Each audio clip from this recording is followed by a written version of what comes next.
Hello, everybody. It is a Wednesday. That means only one thing. It's time now for Supernatural News and Parashare. And that means one other thing as well. I need a co-hostess. And for that, I'm going to reach my little grubby little paw out. And I'm going to go further than the Twin Cities this time.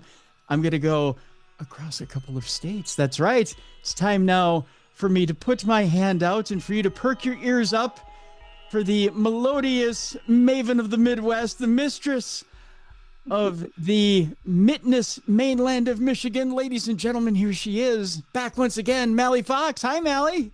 Hello. I'm good. Well, You took some time to write that one out. No, I didn't actually. I stole this one again from Eric. So Oh. I'm Well, recycling. thank you, Eric. It's okay. Planet. Yeah. So I'm recycling. Gotcha. Wait, we got big stories today, but first I want to gloat a little bit and share in the love a little bit between Minnesota and Michigan. How about that, JJ McCarthy, huh? Oh. Yeah. just want to say that. And then just smile real big and sorry, Bears fans. You're seeing the beginning of a legend. Yeah. Yeah, it was fun. It was a fun Monday night. Yeah. Well, smile while you can. Wow. I'm just kidding. Wow. Are you saying we did not do well? I was going to say, for a converted Lions fan, I wouldn't be talking too big right now. Yeah. No, I'm not. I'm not talking too big whatsoever. Got trounced by the Packers. Yeah. It's just warm up. We're just getting started. It's a slow start. Yeah, it was a very slow start. Holy cow, was that a slow start? Yeah, it was a painful start. Yeah. I mean, yeah. Woo. Yeah, we're not going to talk about it. Yeah. Your defensive coordinator did pretty good as a head coach. The Jets, oh, no, okay, they didn't do that. No. Yeah. Your offensive coordinator did pretty good as a head coach. Oh, right. no. Yeah. Boy, your team is discombobulated. Yeah, it's definitely different from last year. It is. Yeah. How about that, JJ McCarthy? Someone's got to be happy. At least it's you. I'm grinning. Yeah, that's good. Yeah.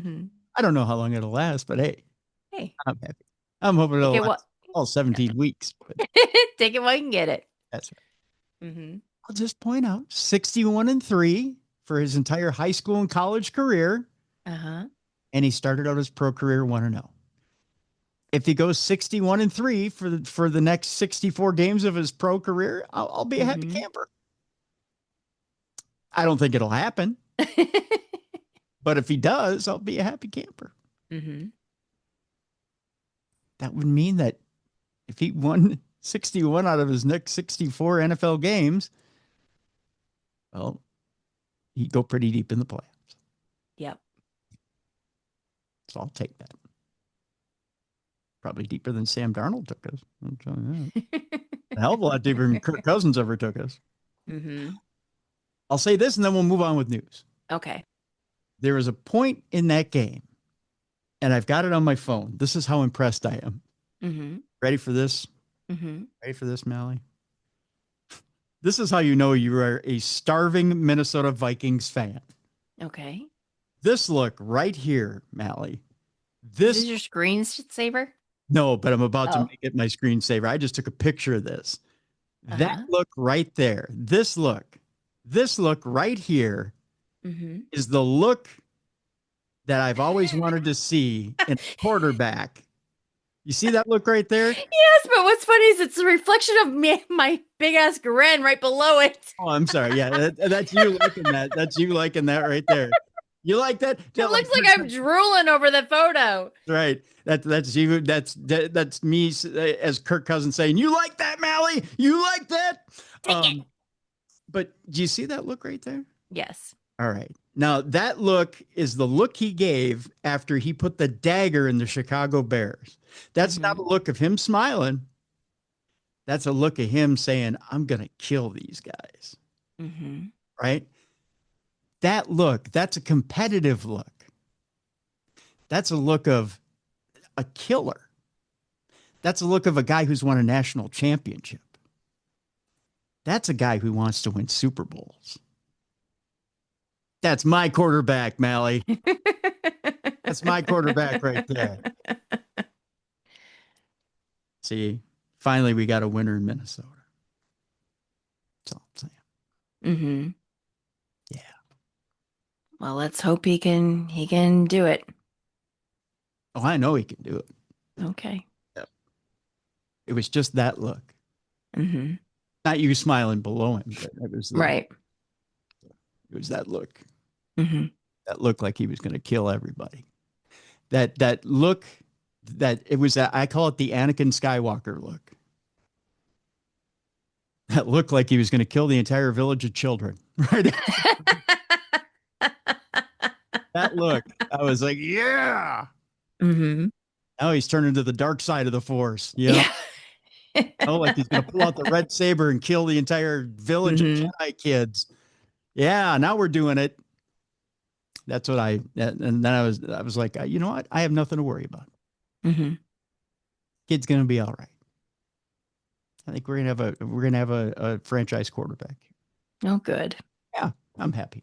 I'm a happy camper.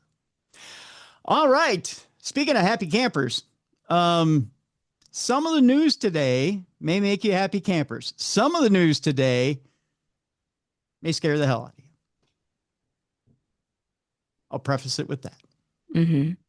Boy, we got some news today, kid, Mallie, whoever you were. I'm hyped up. I'm excited. I know you're all worked up. I'm all worked up. Uh-huh. Boy, did they have a meeting on Capitol Hill. Let's start it off with interstellar news here, Mel. I'm not even going to tease what we have today because, well, maybe I'll tease a little bit. We will talk Conjuring movie and we will talk Conjuring house today. One of them did really well. One of them's on the auction block. And one of them is not being talked about really well after the weekend. I'll tell you why. I warned you guys before the weekend. Go see it at a matinee. There's a reason. Did you know that it wasn't available for media screenings?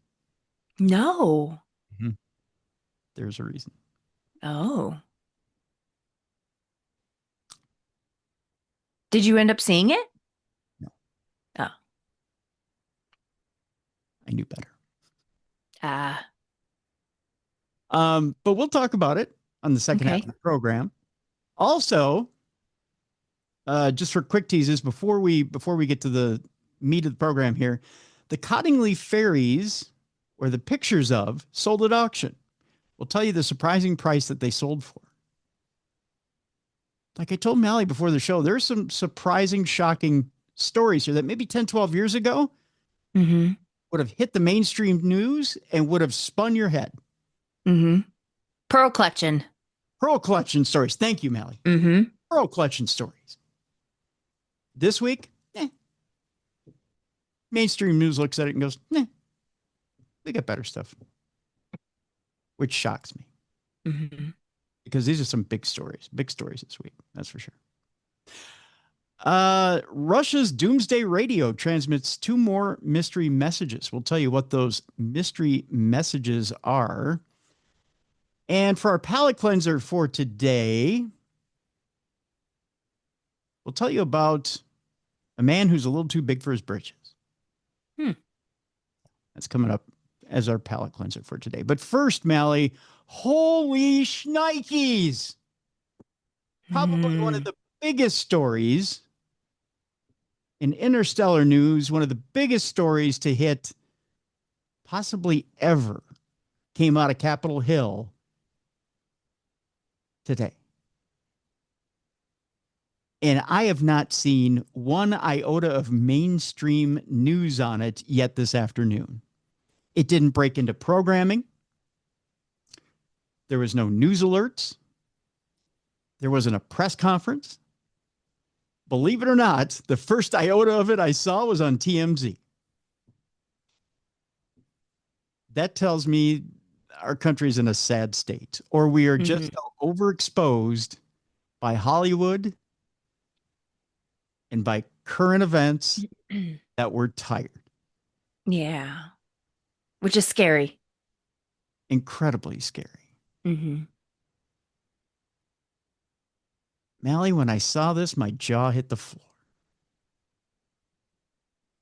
Up on Capitol Hill, they're having yet another UFO and UAP hearing.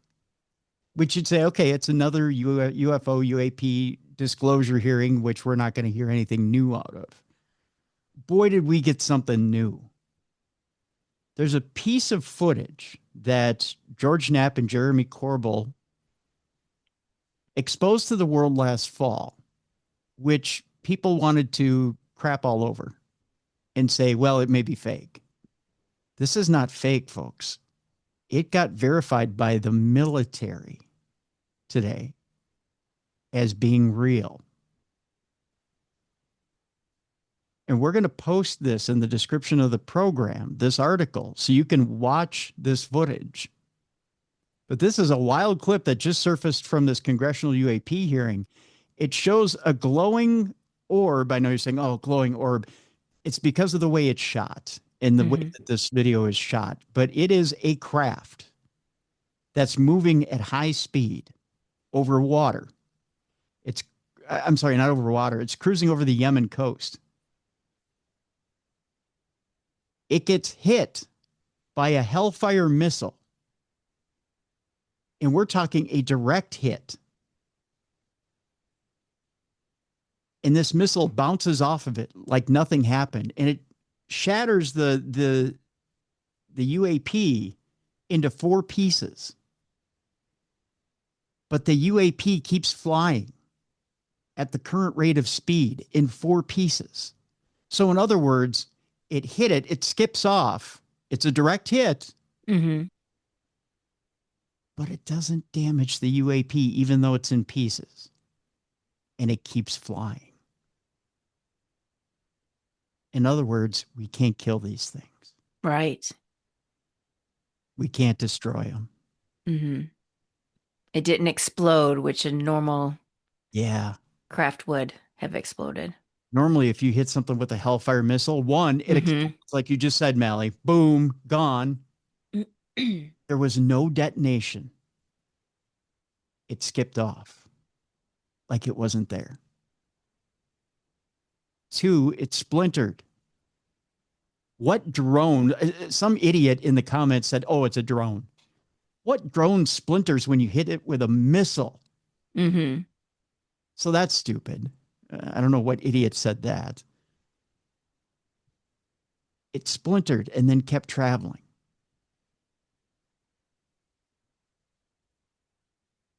And it kept traveling at a high rate of speed. This thing turned me on my ear. Missouri Congressman Eric Burleson whipped out this footage in D.C. showing an MQ-9 Reaper tailing the mystery orb on. They keep using the word orb in this TMZ story, and it's not accurate. On October 30th of 2024. But when the drone got the green light to fire, the missile literally bounced off, and the thing zipped away at an insane speed, totally unfazed.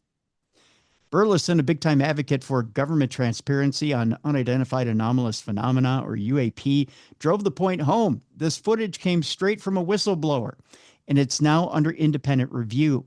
The footage hit like a bombshell in the middle of the congressional hearing as 3 Navy and Air Force vets swore under oath that they've seen UFOs with their own eyes and dropped the hammer, accusing U.S. intel of running a full-blown cover-up. Filmmaker Jeremy Corbell also hopped on TMZ Live on Tuesday to break down the landmark UAP hearing, pointing out how the object peeled off from the main craft and kept flying after the failed shoot-down attempt, while also dishing fresh details from the historic session, commending witnesses for boldly naming names on the congressional record. As you know, UFOs always stir the pot. Skeptics scoff. Believers yell, "Told you so." But this clip proves things aren't so black and white. No tech we know eats a missile and keeps cruising like a boss. This is next level, never before seen stuff. So the real question is, what the hell are we actually dealing with here? Mm-hmm. I don't think this is, if this is modern day tech, boy, it's some new stuff. And if this is if this is from another world, you got to ask yourself the question, Mallie, what do we do for security? Mm-hmm. Because if So either one is scary. right, because if it's a human made craft, we can't defend ourselves from whatever country made this. And if it's from another world, we're effed. Because this thing just shrugged off a missile, a Hellfire missile, like it was nothing, and just kept going. The only thing short of a nuke, and even a nuke, it probably would just eat it for breakfast and keep moving. And this didn't make headline news. Why? Why do you think, Mallie? Why didn't this make headline news? I don't know. It's strange. Or you know how sometimes something's released to the public, but then there's like a bigger story to distract us. But I don't remember any story coming out today that would distract us from this story. I mean, there's no, screw the Epstein files. I mean, honest to God. I mean, okay, so Congress gets the birthday book from the Epstein files. Big deal. Okay. I've seen the Mm-hmm. drawings. I also saw the drawings on TMZ as well. Big deal. We know what's in the Epstein files. It doesn't matter how salacious is whatever's in there. It doesn't matter what lawmakers are in there. Okay, so they're pedophiles. All right, fine. Arrest them. Who cares? Mm-hmm. You're talking about a threat that is either, if it's earthbound, could take you over in a minute. If it's from another world, we've got issues because it can blow through your defenses in a second. Do you think people don't want to acknowledge it because it'll freak them out if they think about it long enough? They should be. I know, but maybe they don't want to dwell on it. Maybe they're just hoping or thinking that, okay, it can't be real. It can't be real. Even though, you've got the government saying, okay, it's real. You've got, but I don't know. I honestly think people need to watch that video with open eyes and go, holy shit. Because I think the alien in Florida or in the mall got more attention than this did. Yeah. Yeah. And so what? One was walking around in a mall. When you see it eat a missile and keep moving, that's when you need to, and the fact that the government took a shot at it, because here's the Mm-hmm. deal, folks, and supposedly, and after watching, and I encourage you, watch the interview with Jeremy on TMZ because they go more into depth with the story. Jeremy even says, because Harvey asks him the question. I watched the entire interview with Jeremy Corbell. I found this incredibly fascinating. Harvey asked Jeremy at one point, why would they even fire on this thing? Mm-hmm. Where is it that they decide to fire on this thing? And Corbell says over and over and over again, this thing flew into restricted airspace. It was at a point where it was putting either American soldiers' lives or restricted property at risk. In other words,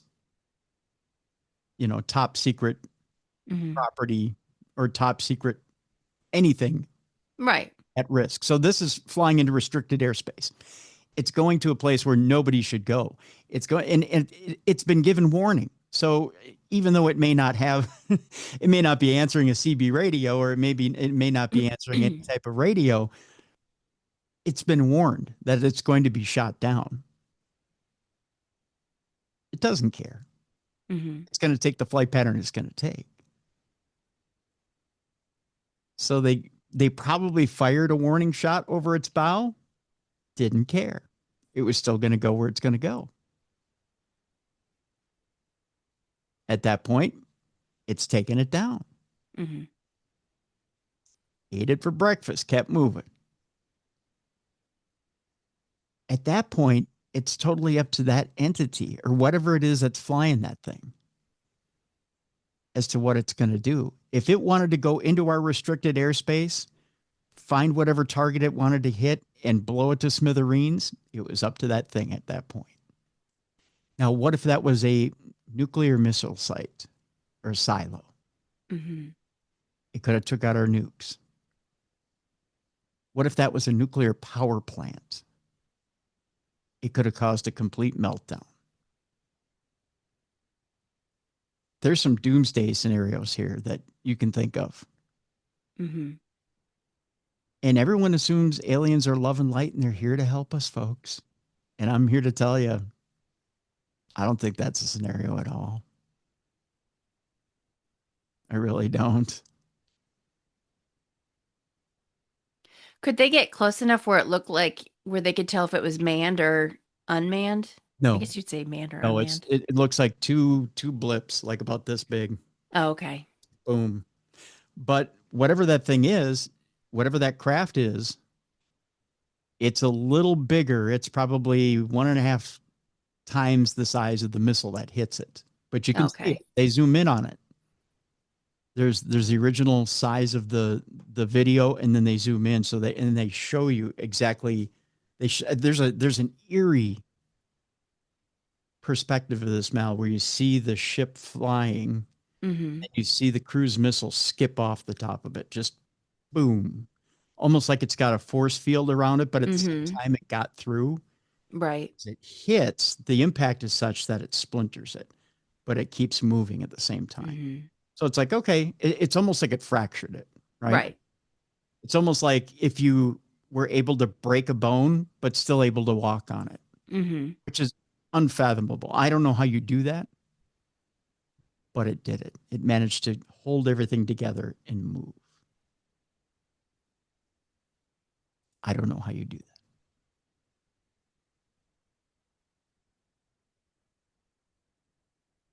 I still can't wrap my brain around it. But it's on tape.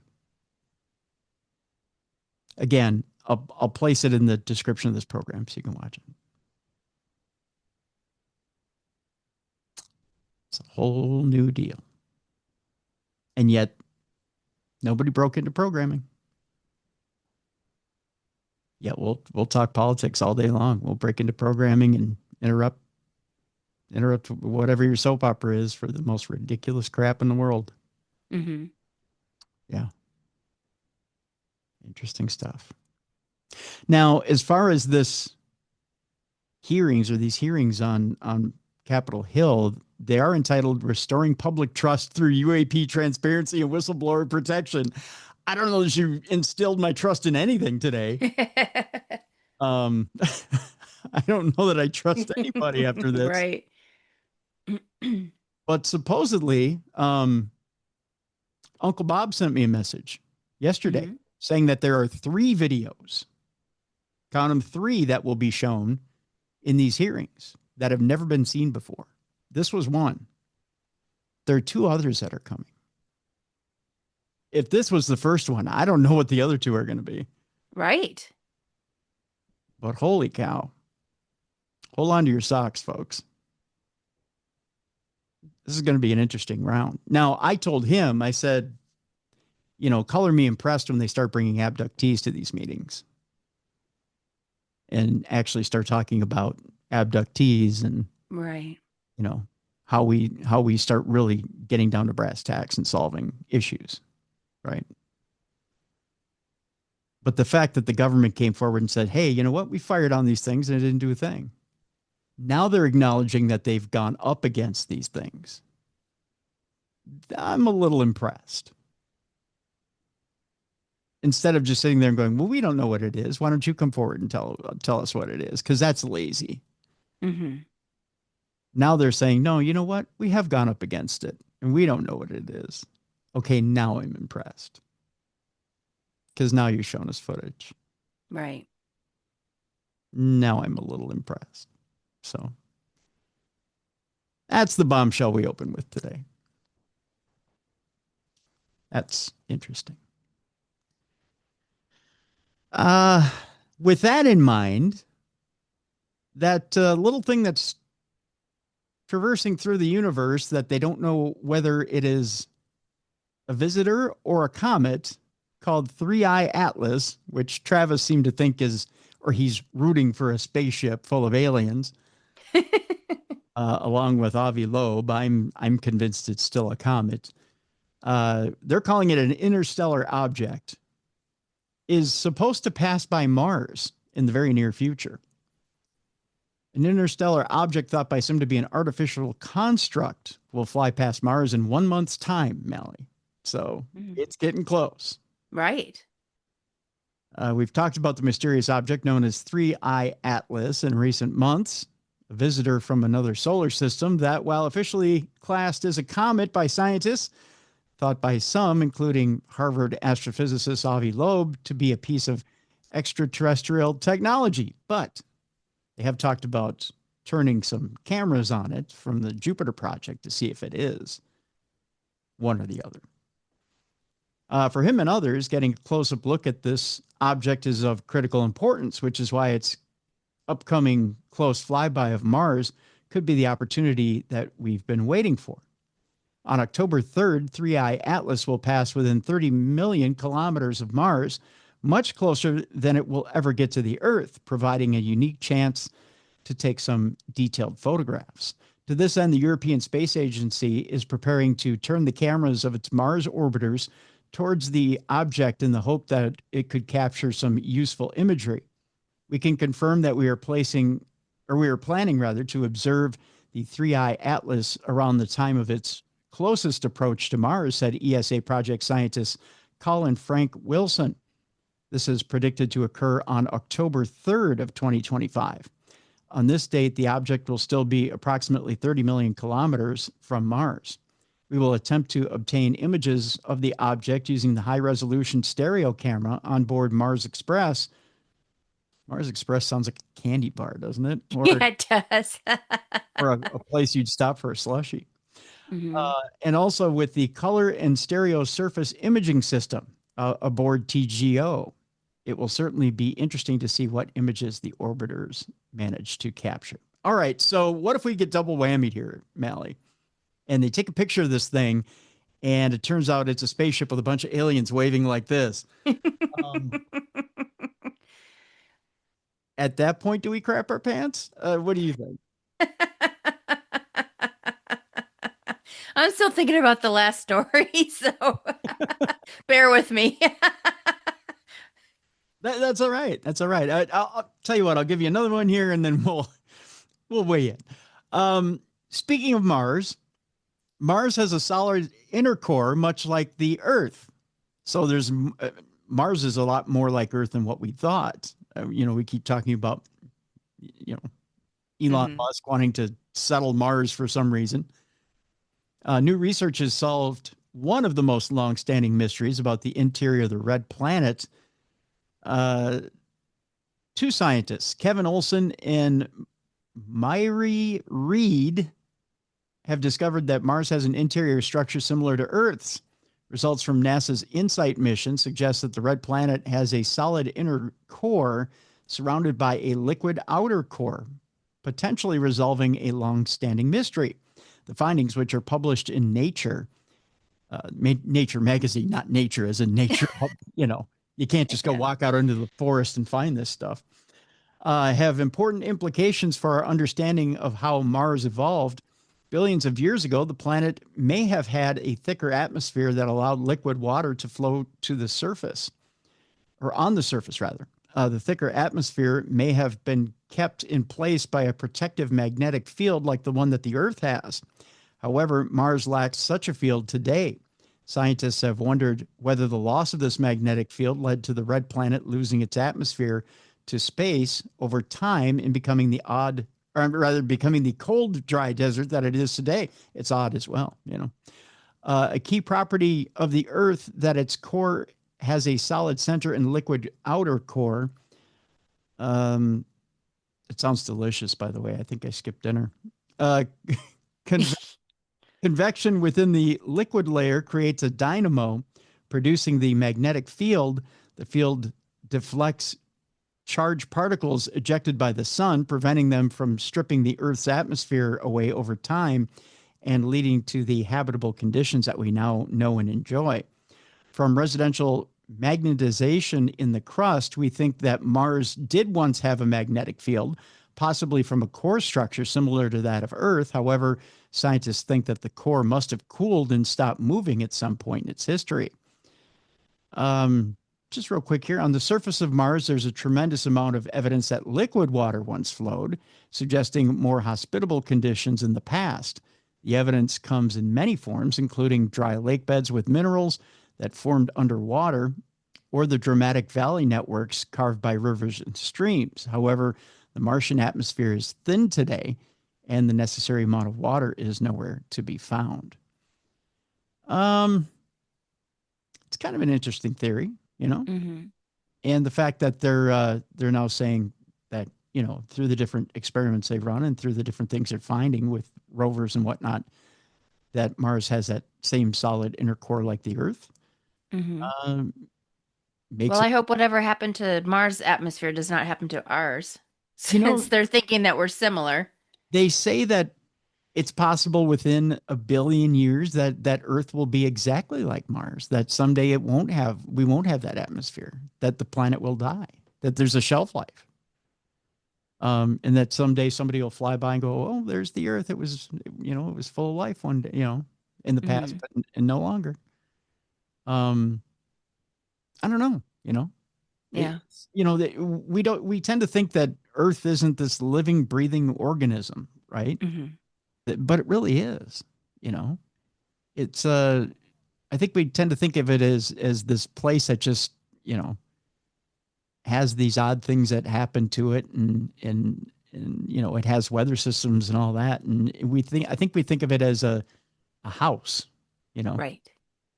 That it's built, it's stable, we set our things up on it, and it's just going to be there for us, and it's a stable foundation. And it's not. It's a living, breathing organism that we just happen to be holding on to. You know, we just, you know, we're like ticks on a dog right now. We're barely holding on for dear life. And, you know, sometimes we bite a little too hard onto the dog, and the dog wants to shake us off. And it happens all the time, you know.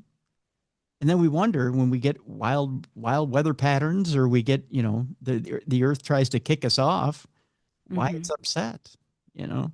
Well, it's because we're a little too mean to the dog. You know, got to be nice to doggy if we don't want to get kicked off the back, right?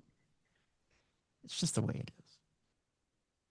But it is a living, breathing organism, and sometimes if you don't take care of that living, breathing organism, it does die off, you know. It died off, and it has life cycles. It just has natural life cycles. Everything in the universe does. So, speaking of, I have a story here we can giggle over in a moment. I have this one we're not going to giggle over. We will in the next story, though, Mallie. This story is a little alarming because, you know, we're talking about going to Mars, right? And these different missions, going to the moon, going to Mars, wanting to travel outside of our planet. Our planet is kind of the ultimate biosphere, for lack of a better term. It's perfectly suited for our, or at least close to perfectly suited for our meat suits. That sounds lovely. Meat suit. Meat, right? NASA's finding that space travel can actually cause our stem cells to age 10 times faster. Maybe we don't want to get out there quite yet. No. Like I said, I am perfectly fine staying right here. Right.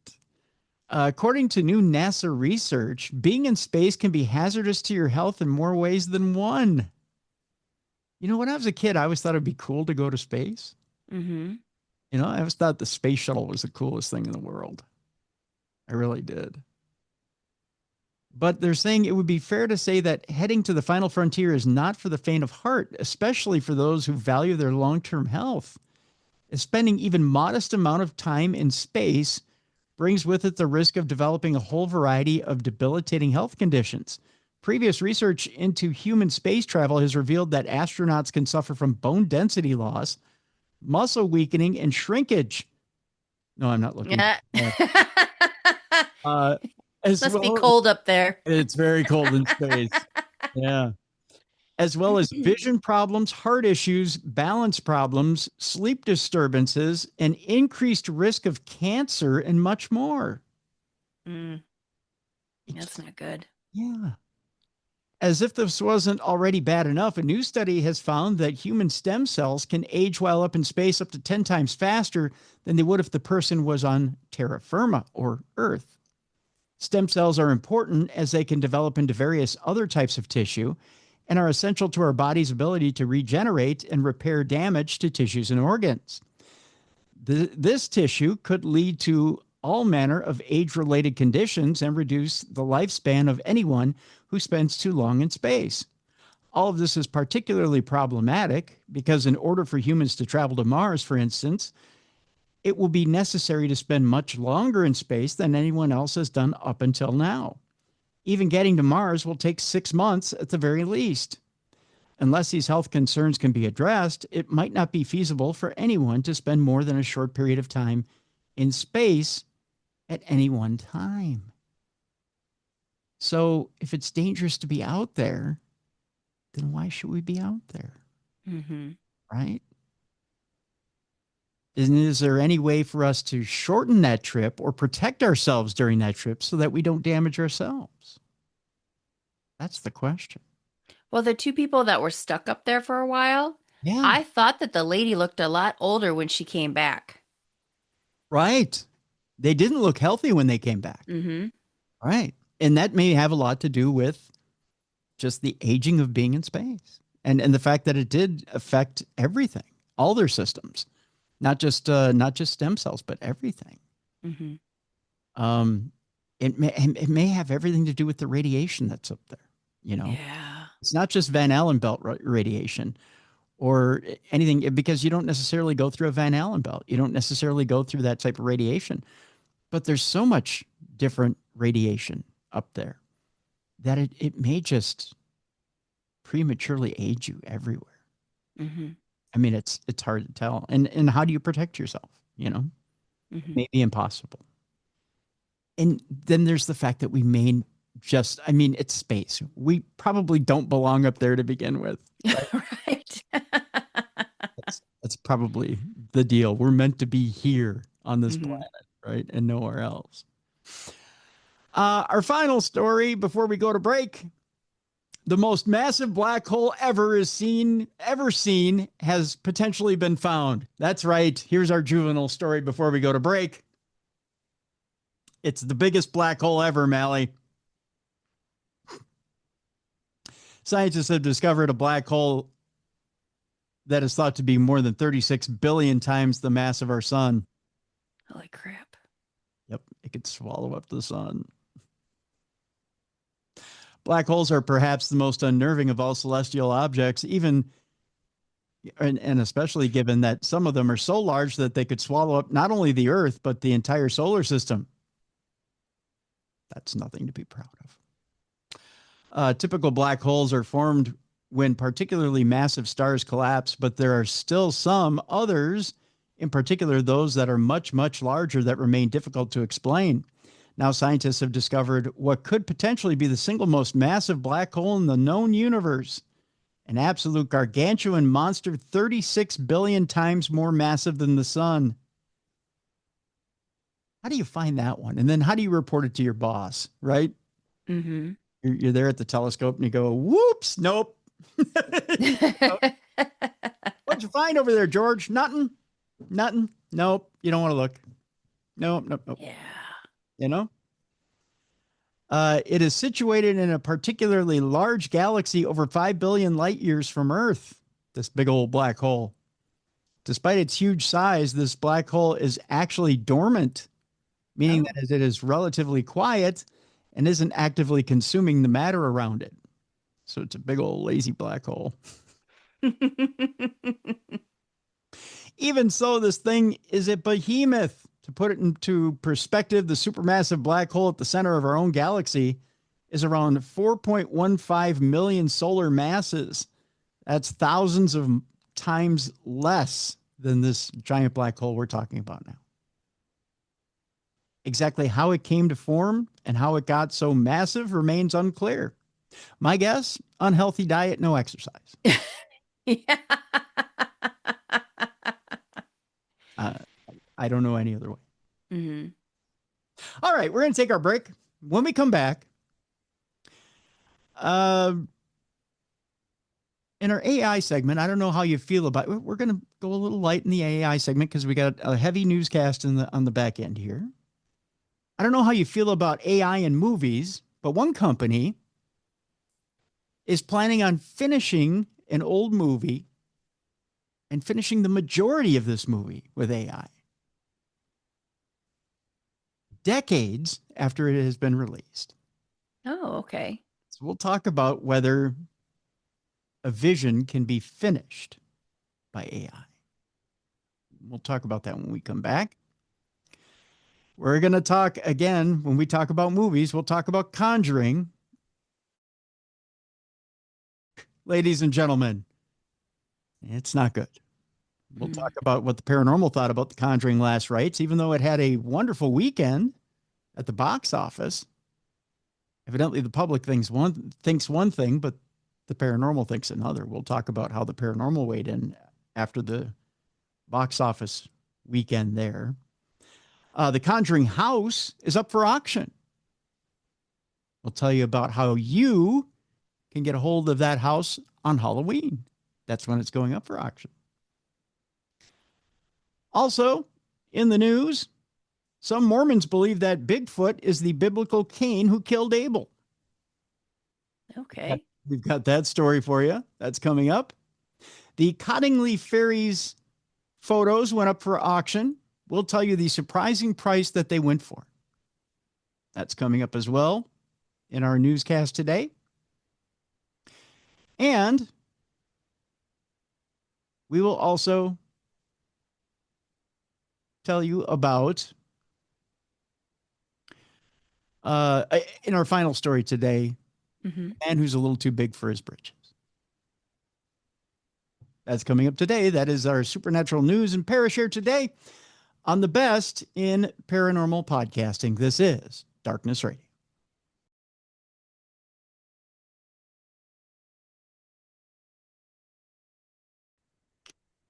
Welcome back to the best in paranormal podcasting. This is Darkness Radio on a Wednesday, supernatural news and Parashare. I'm your host, Tim Dennis. Along with me is our queen of the paranormal, Mallie Fox. Is that still acceptable, Mallie? I'm not quite sure. Is that acceptable? That I'm a queen? Sure. Okay, great. All right. I'll throw that in Dust there. off my tiara. There you go. I guess crown if I'm a queen, huh? It's a crown, yes. It wouldn't be a tiara, it'd be a crown. Yeah. Only a tiara for your princess. Ah. You want to be a princess of the paranormal? I'll make you a princess. No. I like queen. Thank you. Queen. We'll make you queen. Queen for a day. That it Yes, shall be. yes. Yes, indeed. If that's what makes you happy, then that's it. Oh, gosh. Yeah, I did the word. God. Yes, that means we got to You get made me feel good, and then you did this. Yeah, then I did this. Well, we'll just get out of the way. I know. This is like my ex-boyfriend. Make me feel good, and then... Wow. Just kidding. Wow, I got compared to him. At least you're not dead. Well, again, haven't been in the sack with Speaking of being dead in the sack, Elon Musk. No, I don't know what that means. But he's our next story. He tried to trademark the names telepathy and telekinesis this past week. Are you serious? Yeah. You'd think you'd know, but Right. Supposed to be a super genius, one, and two, you're a billionaire. Right. Money off this stuff. You probably should know. We're talking about Neuralink, the brain computer that helps you move things, right? Mm-hmm. You should know that you probably can't use telekinesis and telepathy and trademark those things, but he was hoping to use brain computer interfaces to give people real life superpowers and be able to trademark it and make some money off of it.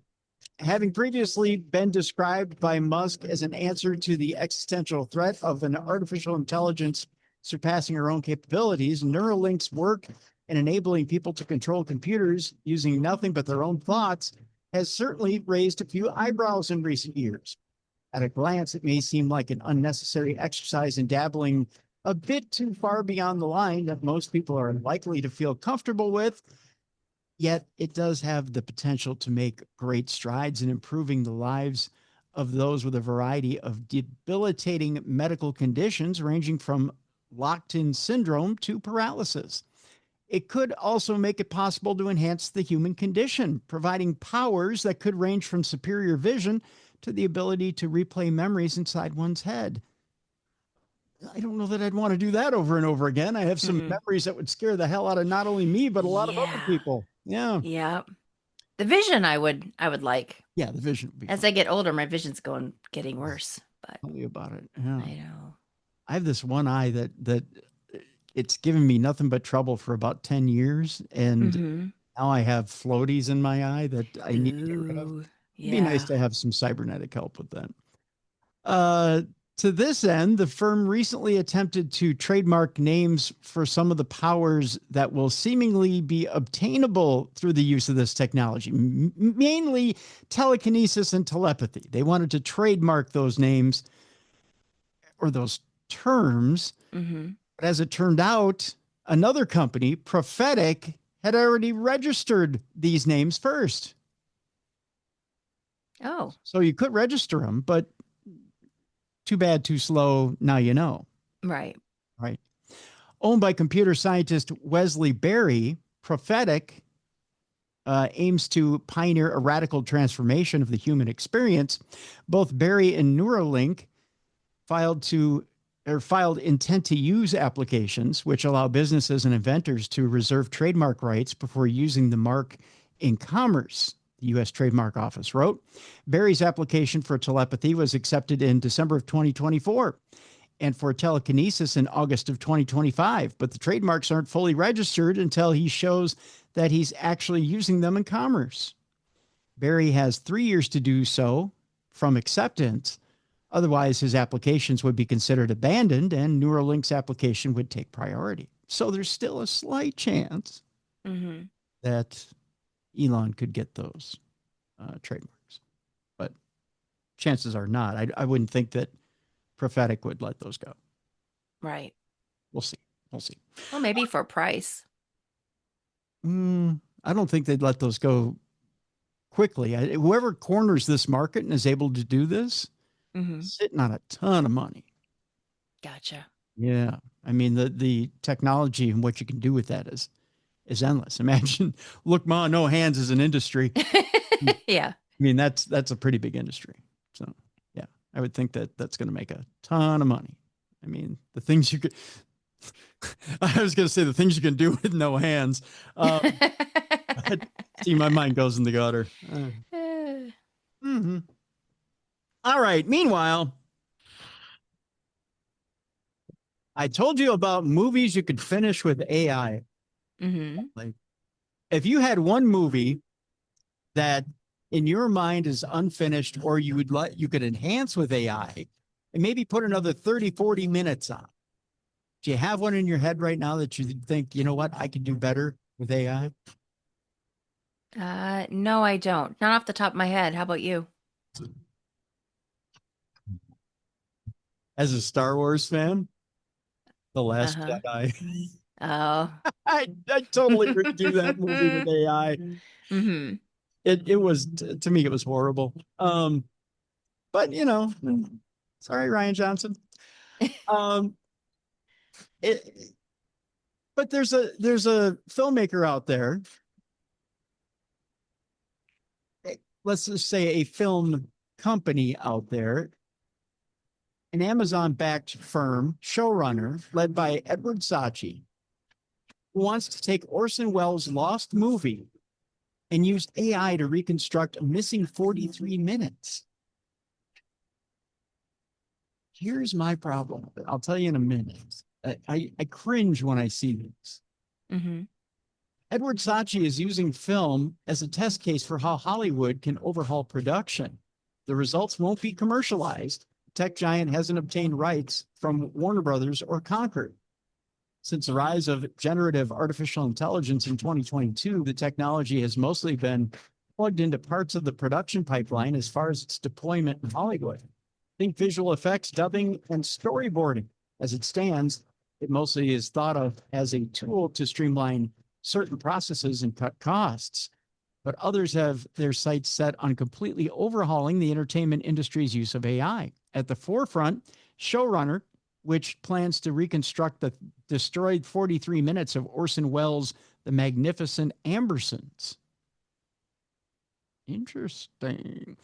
Amazon-backed Showrunner announced on Friday a new AI model designed to generate long, complex narratives, ultimately building toward feature film-length live-action films for its platform, completely dedicated to AI content that allows users to create their own episodes of TV shows with a prompt, just a couple of words. Over the next 2 years, it'll be utilized to recreate Orson Welles' follow-up to Citizen Kane, a chunk of which was lost after studio executives burned the footage. I'm getting the heebie-jeebies just thinking about it. Mm-hmm. The endeavor marks the tech's further encroachment onto Hollywood as it eyes the exploitation of AI tools embroiled in controversy over the possibility that they were created using copyrighted materials from creators they could eventually displace. CEO Edward Saatchi ultimately envisioned Showrunner as the Netflix of AI, in which users can interact with and make fan fiction-esque versions of the intellectual property that they're watching. Year by year, the technology is getting closer to prompting entire films with AI, Saatchi says. Today, AI can sustain a story beyond one short episode, but his company's technology is a step toward a scary, strange future of generative storytelling. The effort won't be commercialized because Showrunner hasn't obtained the rights to the film from Warner Brothers Discovery or Concord. If they see a marketplace for it and a path for it outside of an academic context, then of course they have ownership of it, Saatchi says. The goal isn't to commercialize the 43 minutes, but to see them exist in the world after 80 years of people asking, might this have been the best film ever made in its original form? The Magnificent Ambersons was filmed in 1941 at RKO's Gower Street Studios, which is now Sunset Gower Studios in Los Angeles. The original cut was 131 minutes long, but Wells had conceded the right to the final cut. And once RKO took over editing, deleted almost a third of the negatives from the film without the director's approval to free vault space. That footage, by the way, was never found. So we don't know what Wells's original vision was for this movie. At that time, the film was screened for critics, and the Hollywood Reporter's Review in July of 1942 hailed the feature as a screen offering of magnificent artistic merits, noting that the 87-minute cut is far from easy to summarize in ordinary catchline phrases. In other words, it's complex. Mm-hmm. For RKO, Orson Welles is worth his weight in gold, the paper said. Showrunner's endeavor will deploy a fusion of AI and traditional film techniques to construct the lost footage. This includes shooting some sequences with live actors, with plans to use face and pose transfer techniques with AI tools to preserve the likenesses of the original actors in the movie. Extensively archived set footages from the film will serve as the foundation for recreating the scenes.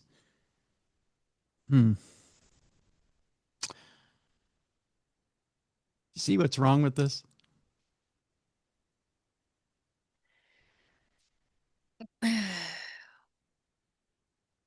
Well, I mean, if they come up with it, it's not. I mean, what if it's not what Orson Welles? I mean, what if it wasn't what he had planned for it to be? That's part of it, yeah. The other part of it is, they say AI is what you put into it, but AI has a way of twisting things, right? Mm-hmm. So it's not like it's a choose your own adventure where you've got A, B, and C. Okay. And like, let's say actors say this line and you can go A, B, or C, and you can make that choice every time. And then it's the choose your own adventure. And then you go down a certain road and then it happens a certain way every time. Right. And then you have multiple choices that get you to the end of a predetermined story.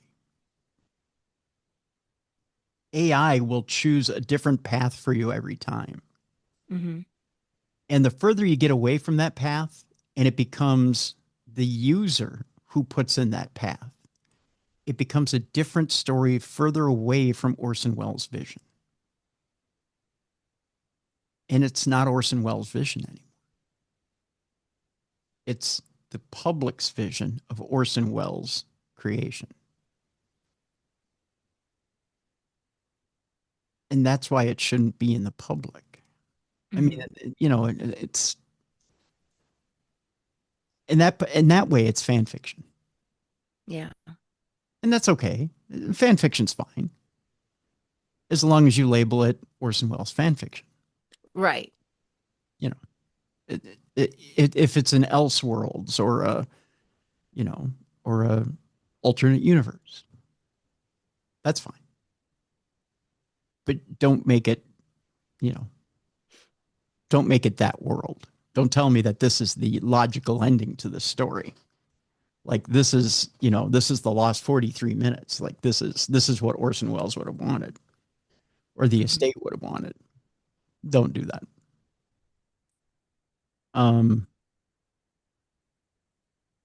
It's a little bit of the problem I had with some of the future Star Wars stuff when Disney took over. I mean, it's okay. I'm at peace with whatever happens, and there's been some good stories that have come out of what Disney's done, but there's a lot of bad stuff that Disney's done. I mean, there's been a lot of stuff that you just look at and go, "Oh, no, thank you."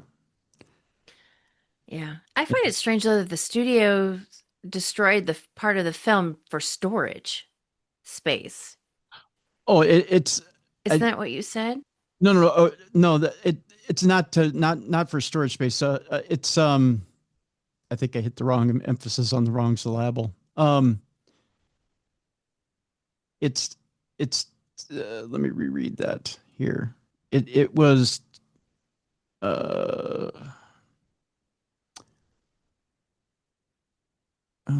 was that line?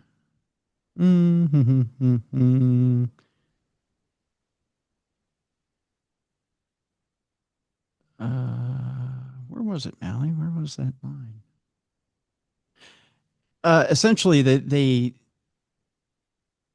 cut that 43 minutes.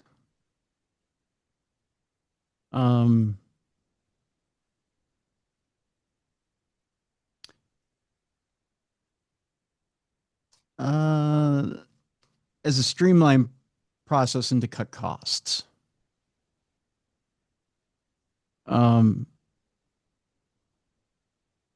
But let me find that line again. I think I the way I read it might have been a little off, but it wasn't a. Oh, Yeah, gotcha. the way you interpret it is not the way that. Here it is. They did it. They deleted almost a third of the negatives from the film without the director's approval to free vault space. So they had so much space in the vault to store physical negatives. Right. So, and that's what I meant, like storage. Yeah. Like vault space would be storage. Mm-hmm. Yeah. But to do that, to get rid of it because you're short on storage is kind of odd to me, especially if it's Orson Welles. You know what I mean? Like you would pick like a lesser known film or you know what I mean? You wouldn't pick. Well, at that point, they have no idea what's going to be a classic and what's not. Okay. So they, to them, it's just, it's just film. And it was film that they have no idea what's going to be a classic, what's not, and what's going to be used and what's not. So they just get rid of it. To them, I suppose it's no sweat off their back. Gotcha. It's a kind of like, I can only tell you as far as an editor on this show, Mm-hmm. I edit a lot of stuff. And I've edited some stuff out of an interview I think is not necessary. And some Right. people would go, why would you do that? Well, sometimes there's questions I've asked and I'm like, boy, that's redundant, or boy, that no one's ever going to miss that. It's just, it doesn't, doesn't flow Mm-hmm. with the interview. It doesn't make for good flow. So I'll get rid of it. Or maybe we've just gone too long, you know? Oh, that's true. Yeah. It's all Lord true. knows you and I were long-winded. Yeah. And you know what? There have been times where we're doing this show, Supernatural Hmm. News, where we've gone long and I'll cut 2 or 3 stories. Right. Right. Yeah. So yeah, there's stories that don't make the show. So Gotcha. yeah. So that's exactly that. So yeah. All right. Let's talk Conjuring, shall we? Speaking Yeah. of movies, let's talk about the movie first. Conjuring Last Rites had a great box office over the weekend. People love it as a horror movie. They think it's going gangbusters as far as a horror movie goes. But those are people watching that movie that don't know the history of Ed and Lorraine Warren. They don't know the family, and they think, well, let's face it, Mallie. They think that it's a great story and all's well that ends well, and it was a great ending chapter for the Conjuring series. Mm-hmm. The commercial looks creepy. It does. The commercial looks creepy, and it looks like they put together. It looks like they put together a pretty good ending to the franchise in that respect. But if you had anything to do with that case, if you were mentioned in the film, you're not enjoying it. Yeah. Yeah. John Zaffis posted something tonight as we're recording this. He says, so after so many of my friends warning me about the Conjuring movie, The Last Rites, I went to see it. And yes, it's a very good horror movie, but walked away more confused about my family history. Cases and items of Ed and Lorraine Warren's work. Gee, they even have Judy as the youngest grandchild on the Miney side. And I am no longer the baby of the 3rd generation in the family. And it's not okay to just tell me it's a movie. Fuck that. Yeah. That's what he says. And it's not their last case. He goes on to say,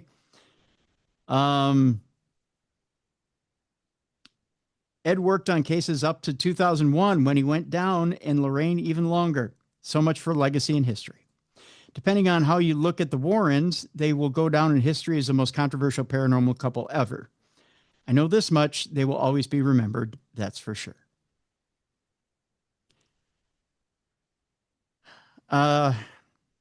Someone else who's involved in this movie, which is a huge, I shouldn't say huge part of the movie, but it was a fair amount of the movie, is Karen Smurl. Karen Smurl weighed in and said, for those who are wondering my thoughts on the new Conjuring movie, here we go. Let me start by saying that anyone at Warner Brothers, this is in capital letters, that I had contact with, well, great people. Respectful, kind, friendly, respectful, and just so down to earth. Yes, I'm a Conjuring fan, so as a fan, it was good. Great, actually. It was a really good horror movie in general. I definitely recommend it because everyone we took to watch with us definitely had some good reactions in the theater. I laughed a few times at them gasping and the no, don't go in theirs, and some covering their faces, LOL. As for the story, of all the talks and meetings we had with the writers, I can't believe they didn't once mention that this was the storyline that they were going with.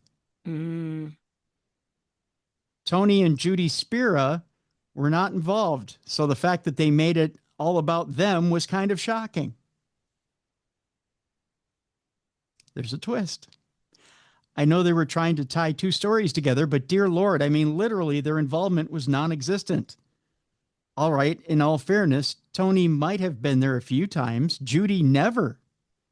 I definitely have no ill will towards Tony or Judy. However, they just weren't a part of it. Oh, well, They wrapped it up well as a fan, but as a family, I don't know why they wasted our time even talking to us and stressing that they wanted to tell our story accurately and compassionately. That's all I have for now. P.S. Watch through the credits. So the argument isn't that it's a bad movie. Mm-hmm. Good movie. It's just that if you're going for accuracy, if you're going for something that looks even close to what the case is, you're out of luck. Right. You're not going to get anything close to accuracy. And what's terrible about that, Mallie, what's a shame, what's a crime, is that people are going to see this movie and go, that's what happened to Ed and Lorraine. I saw it. I saw it in a movie once. Oh, yeah. And the American public can't tell the difference. Mm-hmm. Because whatever they see on the screen, that's what happened in real life. Right. And they're going to screw it up. But you always hear the story where it's supposedly based on a true story, and the people that it's based on, they meet with Hollywood and they think it's going to be close to their story, and then it's completely opposite once it's filmed and it's, it's out there, and then the people will be like, that's not even close to what really happened. Especially with horror movies, you always hear the story like that's not really how it happened. It's always changed. But it's always off a smidge. Like, John Zaffis has been involved before in Mm-hmm. other movies, right? And he's always said, well, it's off of here, but it's close. And never really had a real problem with it. But boy, it seems like he really has a problem with this one. And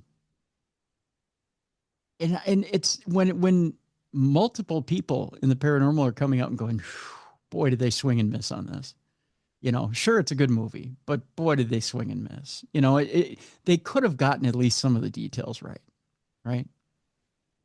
I mean, to not get whole families right Mm-hmm. in order to make it fit in a script, come on. Did Tony and Judy say anything since since in the movie they're portrayed that they're really involved, but they're not in real, they weren't in real life. Did they say anything like, hey, it was kind of cool that it looked like we were really involved, but we weren't? Or did they just stay quiet? Let's see here. Tony's got a lot on the sale of the. He's got, Yeah. he's got his. Let's see here. He's kind of stayed silent because he's had he was invited out to. He was invited out to the screening, Mm-hmm. things like that. A lot of times, you play nice with the. Gotcha. With the movie company. Mm-hmm. When. I mean, he's got. Because did he know that he was going to be in Oh, the movie a lot? he knew. He had Even though something. he really wasn't Yeah, he had something. involved. He had something published back in December that he was going to be in the movie. So Well, shame on him then. he knew. Yeah, he knew. Um. Yeah.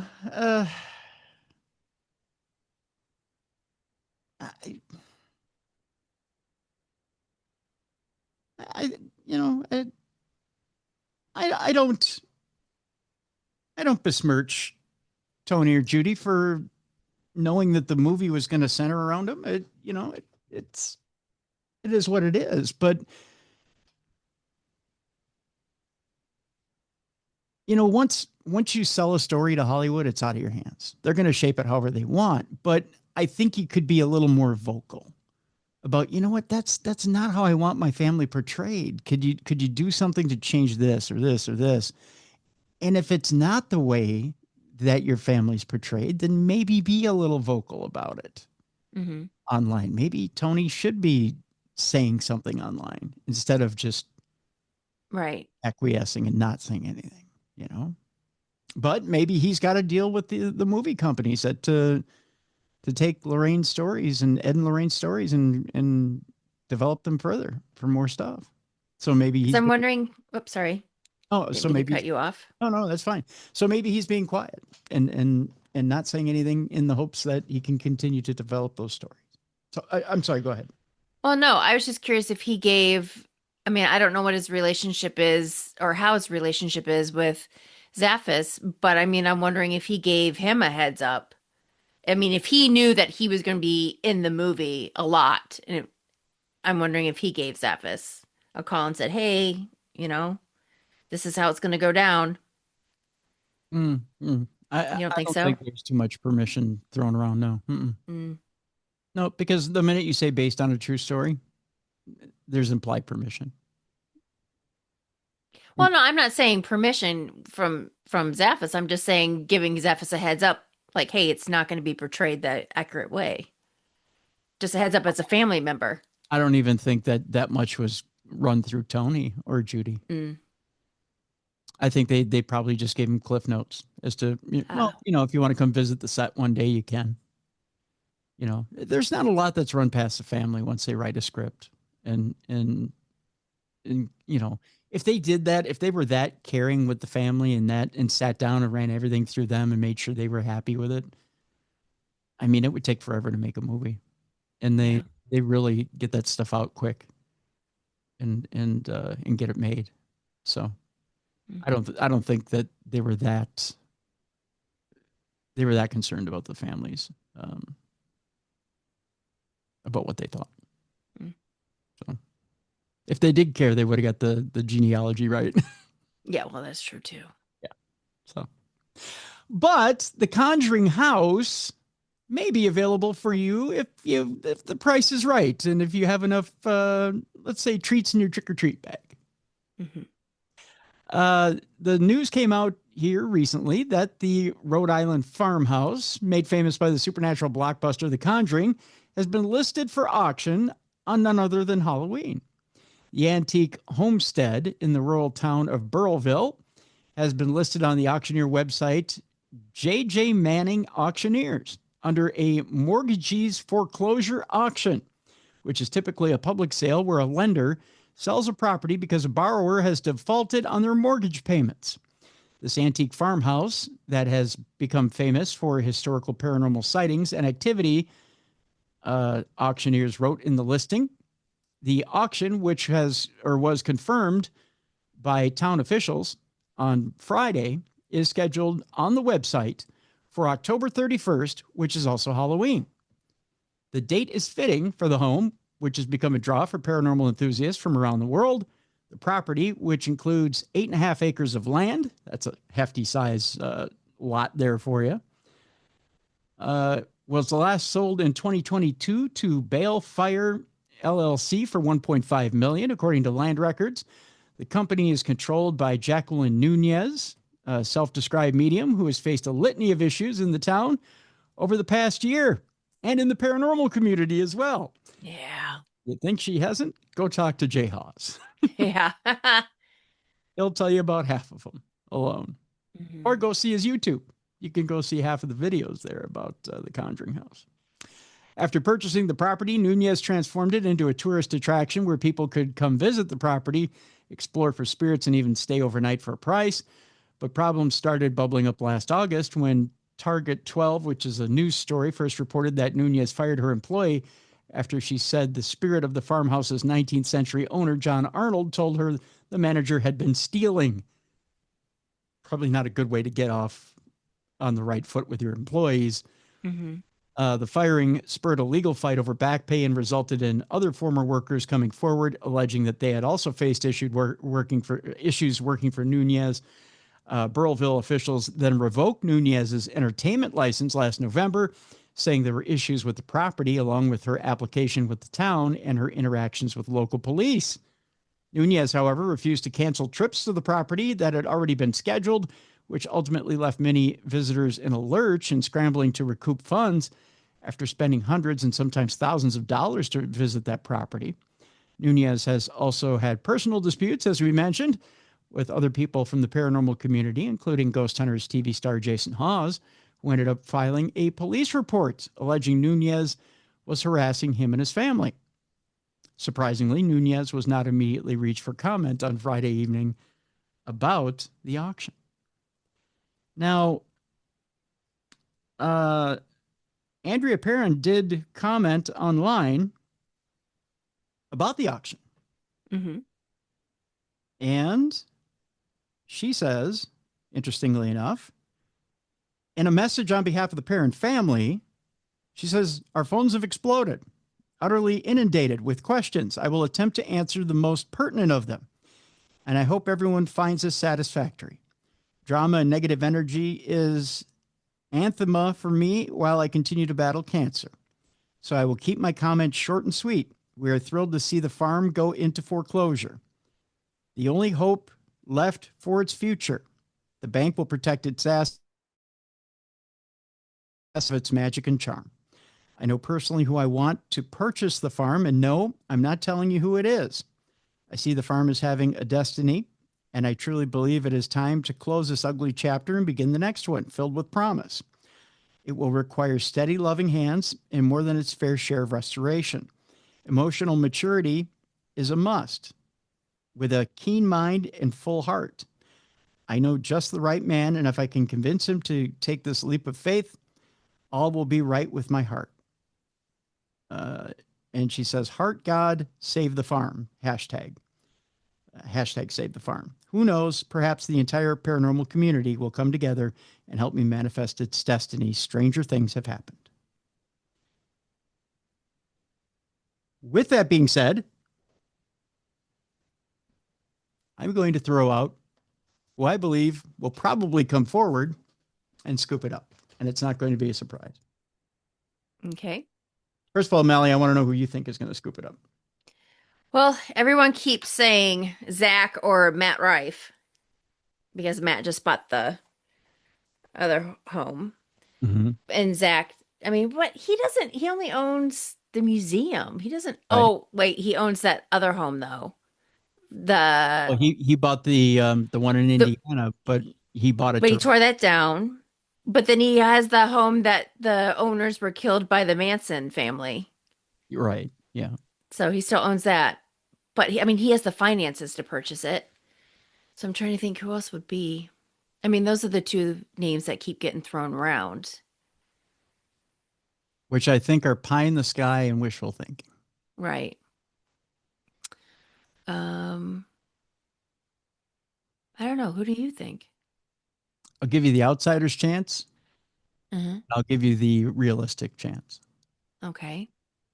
because of what the list price is probably going to be, or Okay. the opening price is probably going to be. Right. Because what's the opening price?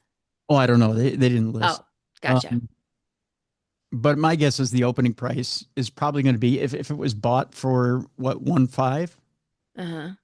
bank is probably going to recoup what they're probably going to try and get at least a third for it. You think? Maybe. Oh my God, please don't tell me it's that Ghost Adventure guy. Yeah, U.S. Coast. Adventurers. Yep, U.S. Coast. Oh no. No, no, no, no, Yep, no. I think they're the ones who are. They have the inside, and I think they're the ones that end up Oh, buying it. The outside chance would be that Jason Hawes himself would step forward and buy it. okay. But I think that's who Andrea is hinting at. Right. I Tweet think that, Haas. yep, is that Jason Hawes would come forward and buy it. Oh God, I hope it doesn't go under that other guy. But my guess is that again, U.S. Ghost Adventures has the ones who own both the Velisca Axe House and the Lizzie Borden house. Right. And then he owns the LaLaurie mansion too. He lives there. He owns a LaLaurie mansion. I think they're always looking for big profile haunted houses and big profile haunted residents.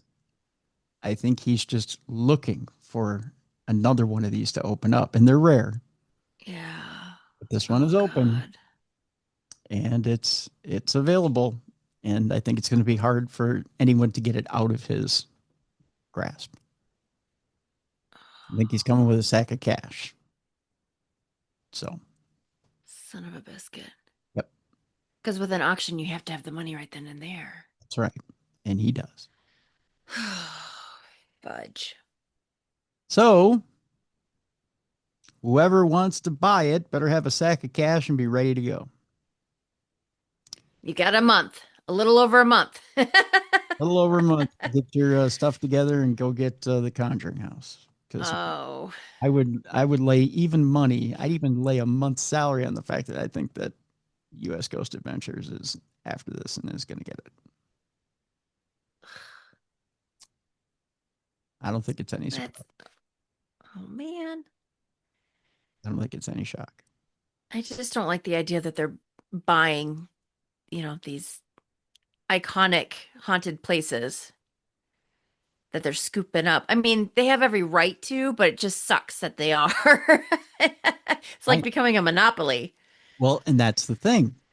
There's, does it fall into a monopoly or any type of antitrust thing where, Yeah. one company is, or does it fall under, the hotel rule where, they're a hotelier where they, it's just another franchise. It's just another hotel franchise. Right. They're just adding another franchise to their hotel chain. So, they can claim that. If someone tried to claim a monopoly, they'd say, well, it's just another franchise in our hotel chain. Yeah. We're just adding on. It's not a monopoly. There's nothing special about it that makes it a monopoly. They just don't have a good reputation for like their walking tours and stuff. So that son of a biscuit. That is where I see it going, kids. So dang nabbit. Well, it's not a done deal. Not a done deal. Again, the auction True. take place and people have to bid. So you got some time, folks. I tell you what, I'll put a link to the description in the description of the show to that story, the Conjuring House auction story, so you can go check out the auction yourself. And maybe you can point a millionaire into the kitty, so to speak, and they can go bid on the house. Mm-hmm. So you can keep it. You can keep the competition open. Mm-hmm. So maybe all of you can get a hold of Jay Hawes and point him in the direction of that house. Hell, does he think it's haunted, or does he think it's just overrated? I don't know. I've never asked Jay, but I'll point Jay in the direction of the Conjuring House. Yeah, I mean he's been passionate about it. Right. He's been very passionate about the Conjuring House, so I gotta imagine he'll put a bid in. But I suppose he's got a ceiling as to how much he'll bid. Yeah. And the other thing is, folks, you got to remember this too. Once somebody puts in a bid, you got to support it. If they open it up for tours, you got to support it. So, just don't let it sit there. Mm-hmm. Keep it a healthy business. So, all right, let's move on to our next story. We're falling desperately behind here. Interesting story out of Japan here. Mallie, a foreign tourist steals an offering and chugs booze in a Japanese cemetery, sparking a police investigation. Oh. Yeah. People both living and dead in Japan have reason to be angry at this particular moron. In early August, an Australian tourist who was visiting the town of Fujika Waguchiko in Yamishi Prefecture loaded videos to social media of himself in a local cemetery. Though most people would say it's sort of weird to photograph or film in a cemetery, Japan has no adamant religious taboos against it. And provided the videos were of a discreet and respectful nature, that probably would have been the end of the story. Instead, though, one of the videos shows the man approaching a gravesite where either family members, friends, or other loved ones had a canned Chu-Hai cocktail. I have no idea what that cocktail is. As an offering for the deceased. The Australian man walks up to the tombstone, places a coin on it, then picks up the can, cracks it open, and chugs it. He then motions to tap the empty can against the tombstone as though he's clinking a cheers at a bar or a barbecue. Absolutely none of this is acceptable behavior in Japanese culture. While offerings of food and drink, including alcohol, are commonly left by family and friends, those are for the memory of the deceased. They are most certainly not refreshments for some traveling dits to help himself to, and no, slapping some coins onto the tombstone and treating it like it's a vending machine or convenience store counter does not make it any less offensive. Now, for the record, monetary donations made by visitors to temples and shrines in Japan should be made at collection boxes like the ones in front of the main hall and not left at individual graves, especially the grave of someone you don't know. In other uploaded videos, the man shows himself tossing the empty can to the ground inside the cemetery, brandishing a model pistol and swinging around an Ida Toba, which is a wooden grave marker bearing posthumous Buddhist names of individual members of the deceased family. Ooh. Yeah. Japanese graves are communal to the family, which he apparently removed from one of the graves. So he desecrated a grave. Though the videos were uploaded in early August, it wasn't until the end of the month that they began being noticed in large numbers by people in Japan. The response, understandably, has been an angry one, with comments including, "Would you be okay with someone doing this sort of thing at your parents' grave? And don't ever come to Japan again and apologize, grave robber."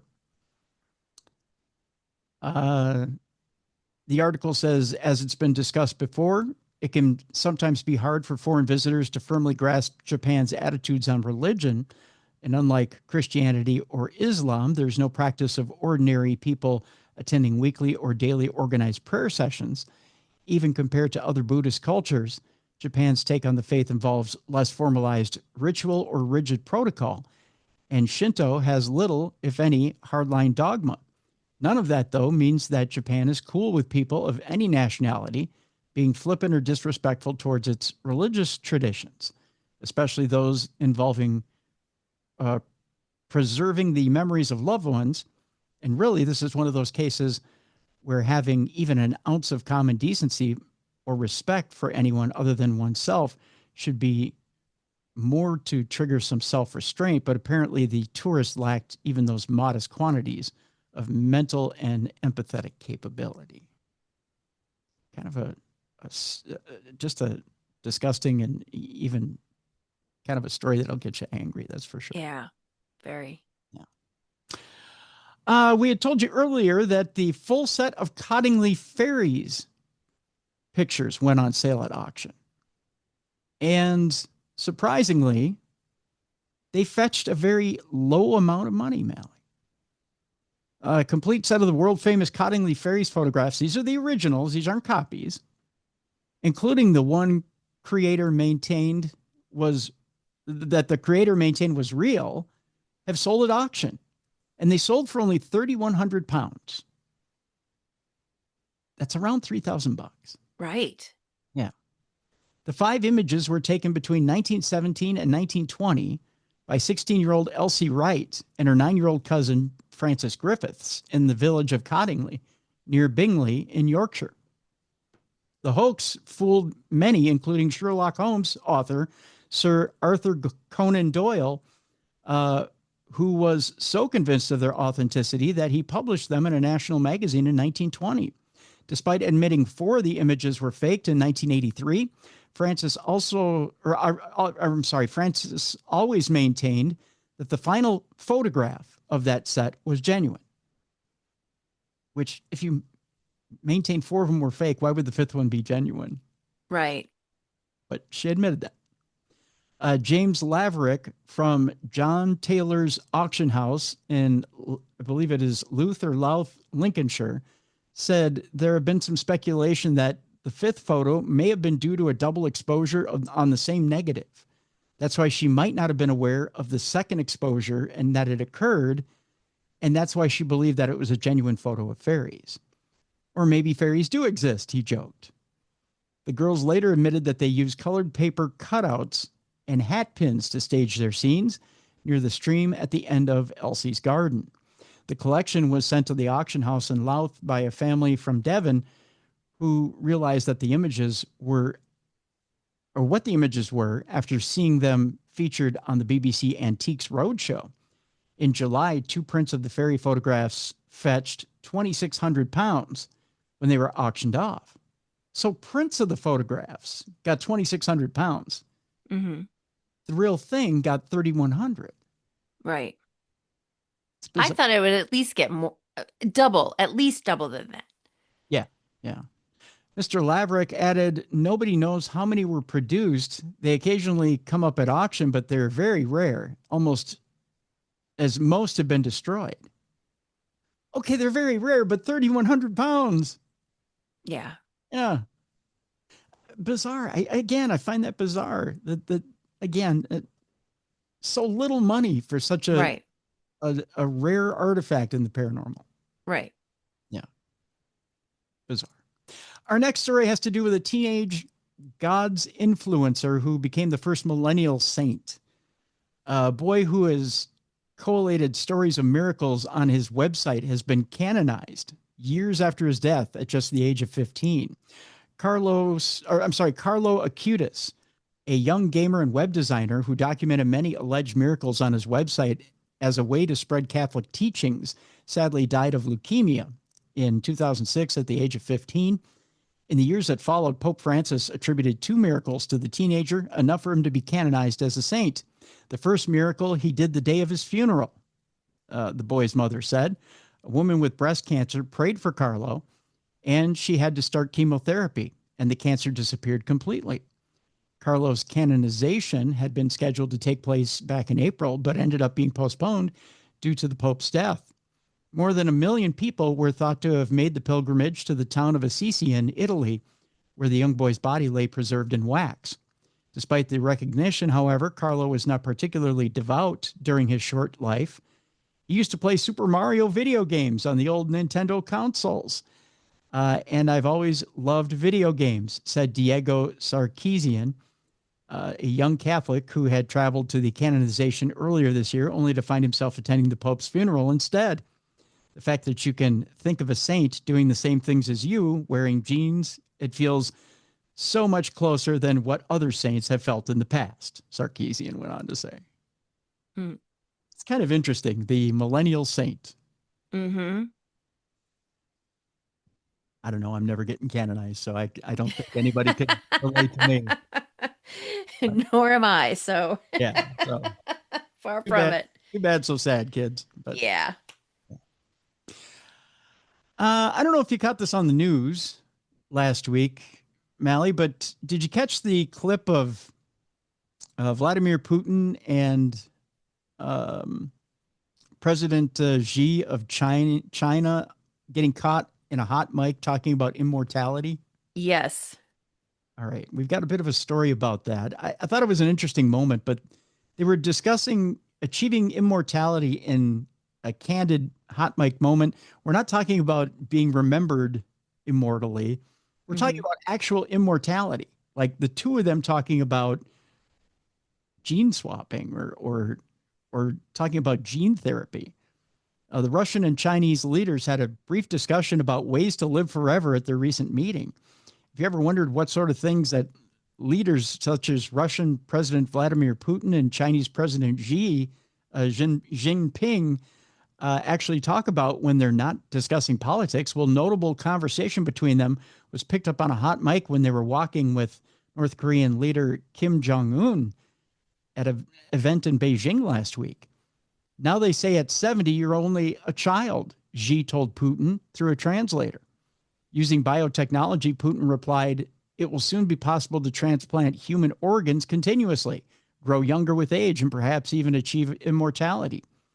Some have predicted that by the end of the century, humans could potentially live up to 150 years, Xi replied. While the exchange was likely little more than small talk, it emphasized the interest both leaders have in remaining in power for as long as possible, even if it involves extending their lifespan.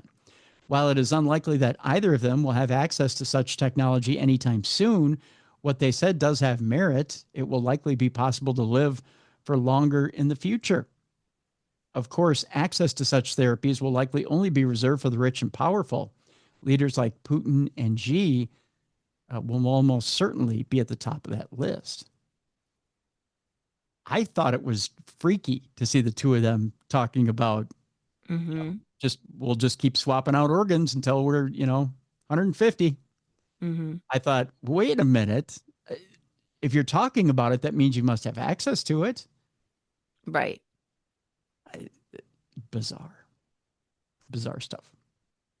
All right. There's a story here, Mallie, about the fact that some Mormons believe that Bigfoot is the biblical Cain who killed Abel. I've actually heard this story before. Oh, have you? I haven't. You haven't heard this before? Okay. There's an obscure piece of Mormon folklore that tells the story of how Cain was cursed to wander the earth for his sins. I think I actually heard this from a Mormon. This is where I heard it. Don't quote me, but I've heard this story.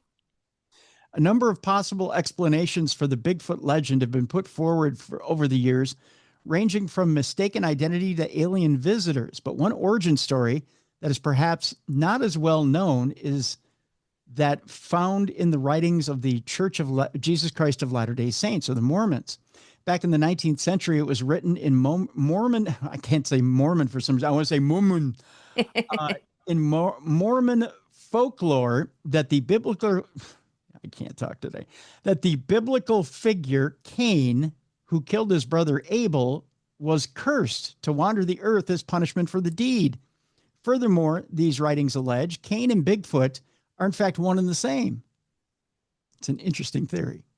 Mm-hmm. The idea seems to have stemmed from the story of Mormon leader David W. Patton, who claimed to have had encountered a dark and hairy figure who told him he was an outcast who wandered the forest. There have also been other stories of such encounters in parts of the U.S., especially in Utah, where tales of wild men have circulated for centuries.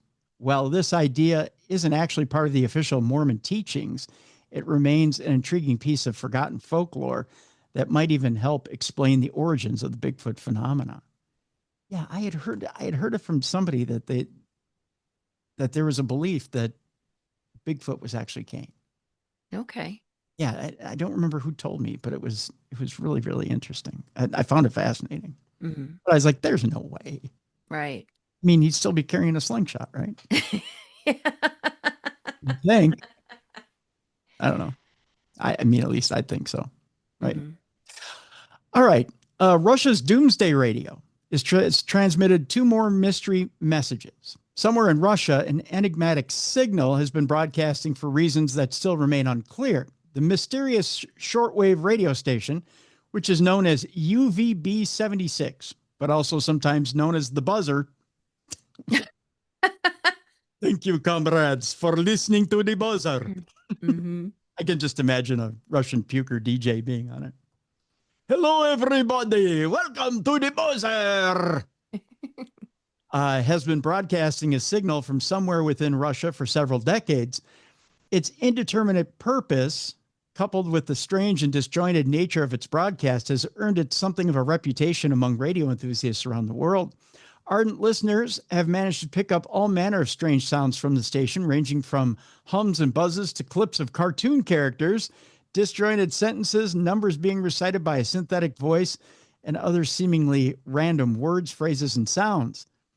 This has led to a great deal of debate over exactly what these broadcasts mean and whether there's some overreaching purpose to UVB-76 that nobody has been able to decipher. The enigmatic station came to life once more on Monday of this week when it transmitted 2 cryptic voice messages consisting of code words such as NZHTI and hotel, as well as strings of numbers such as, and I think these are all Powerball numbers except for one, 38, 965, 78, 58, 88, and 37, which could be coordinates. Mm-hmm. Who knows? Exactly what these messages mean and who they're intended for remains unclear. Some say UVB-76 is an old Soviet dead man switch that triggers a nuclear attack on the West when it stops buzzing. That's kind of scary. Mm-hmm. That's according to freelance radio monitor Ari Bender. Others say that it is a homing beacon for UFOs or a mind control device with which the Russians can program your mind. Either one doesn't sound all that great. Right. In the past, it was said that it was a remote control station belonging to the Chernobyl nuclear power plant. Oh. And if so, Someone needs to take it offline because Chernobyl hasn't worked in a long, long time. Yeah. Yeah.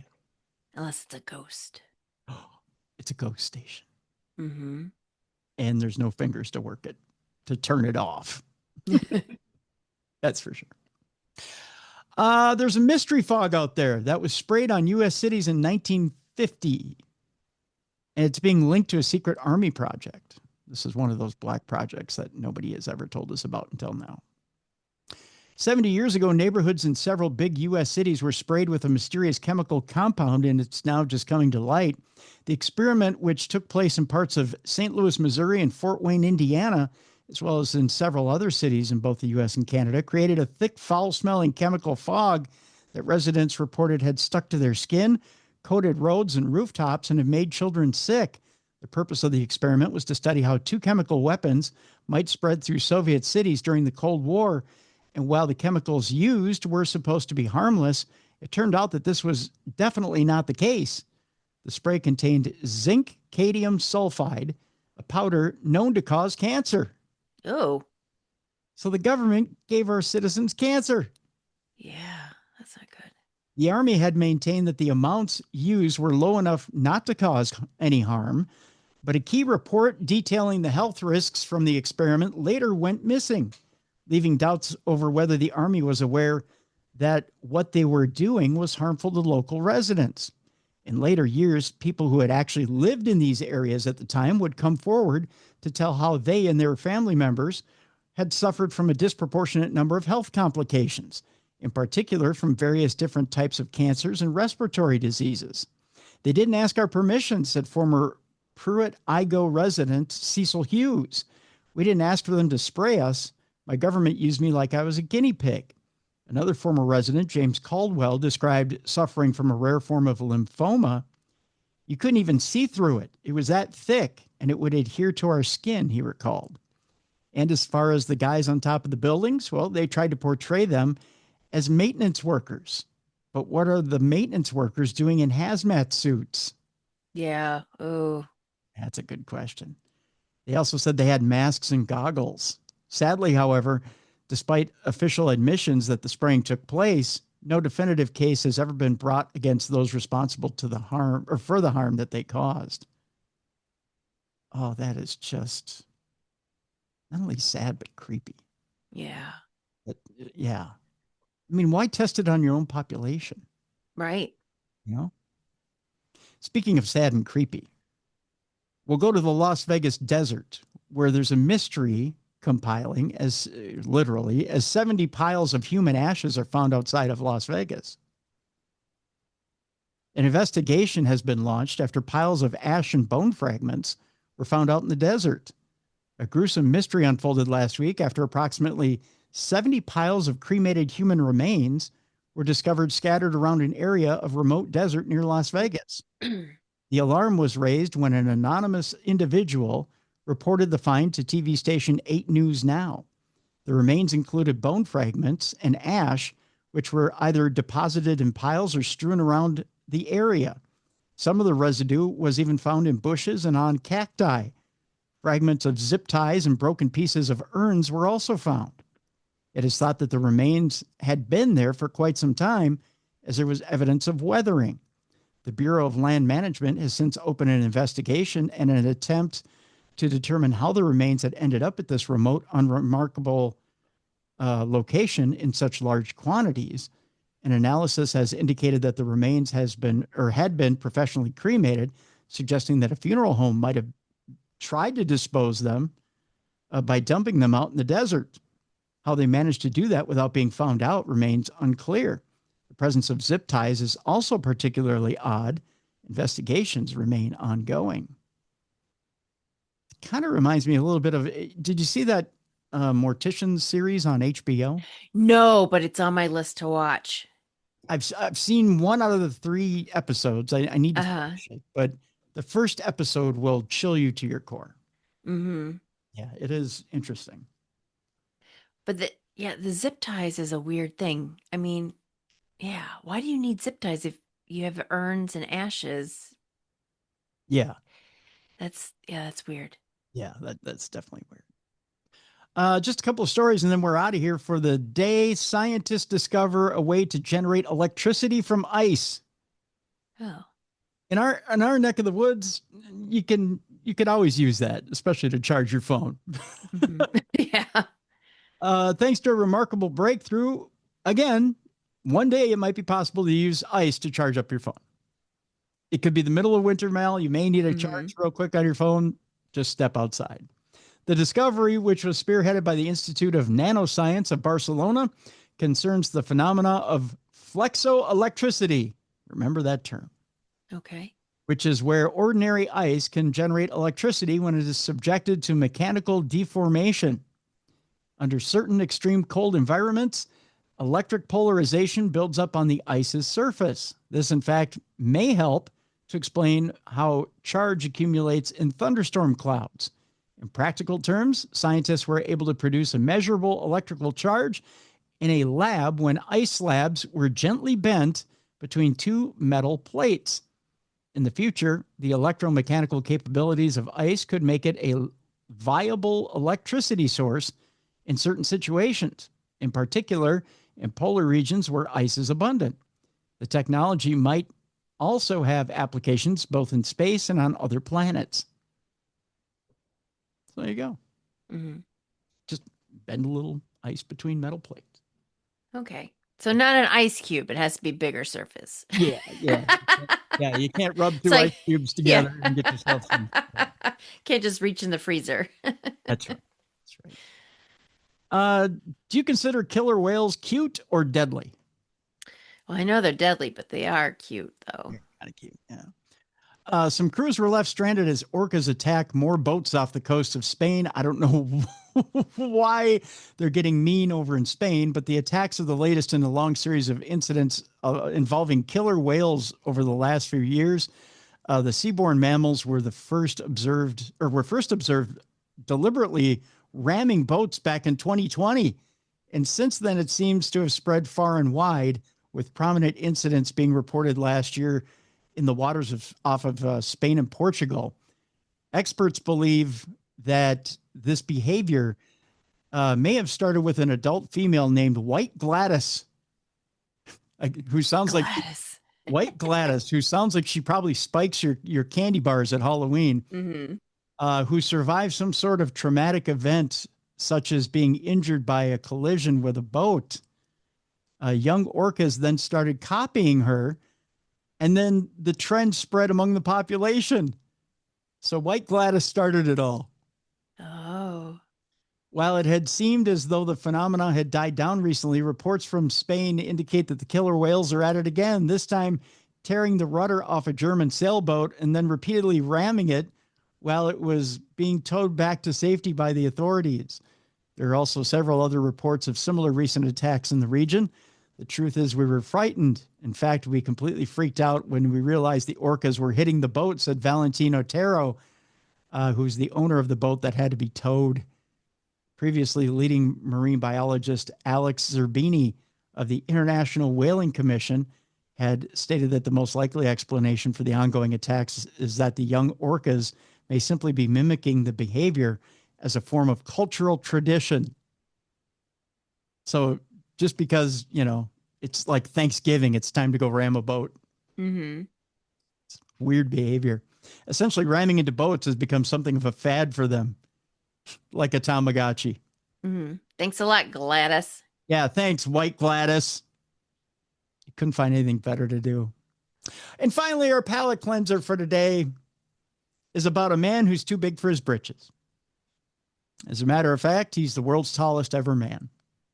And there's rare new footage of him, Mallie. The previously unreleased footage shows Robert Wadlow, officially the tallest man ever recorded. He was born in Illinois in 1918, and Robert Wadlow was taller than his father by the time he was just 8 years old. And he was so large. How large was he? He was so large that a custom desk had to be created for him at an elementary school.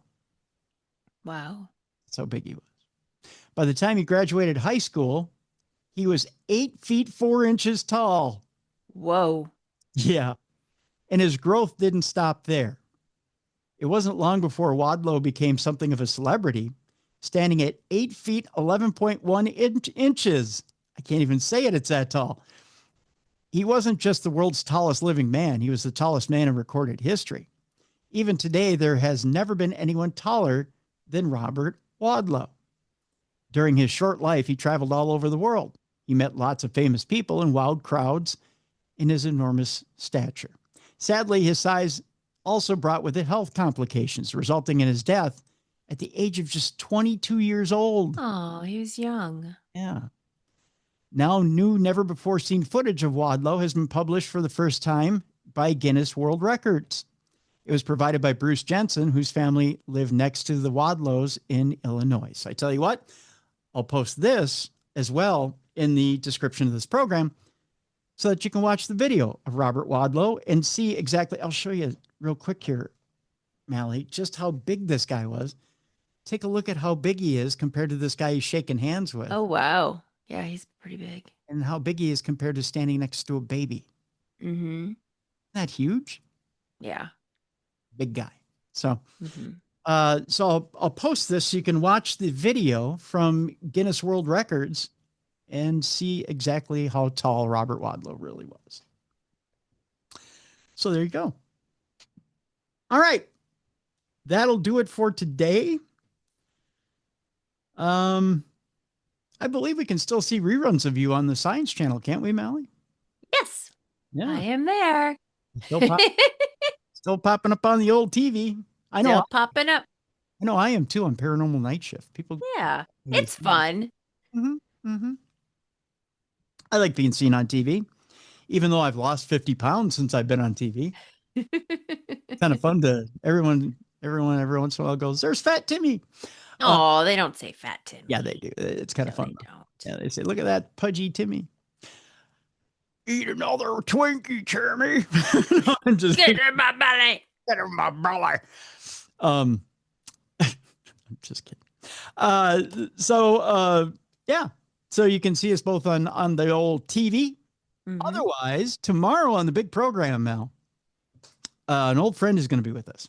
Jason Offit is with us, and he has a brand new book out there called Chasing North American Monsters, including the Fat Timmy that's on Paranormal Night Shift.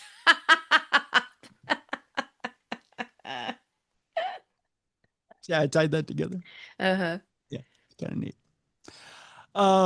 That's not the entire title of the book, of course. No, it's Chasing North American Monsters. It's actually came in at number 85 on Amazon's book list this week. So, speaking of coming in at 85, what did I see about us coming in number 3?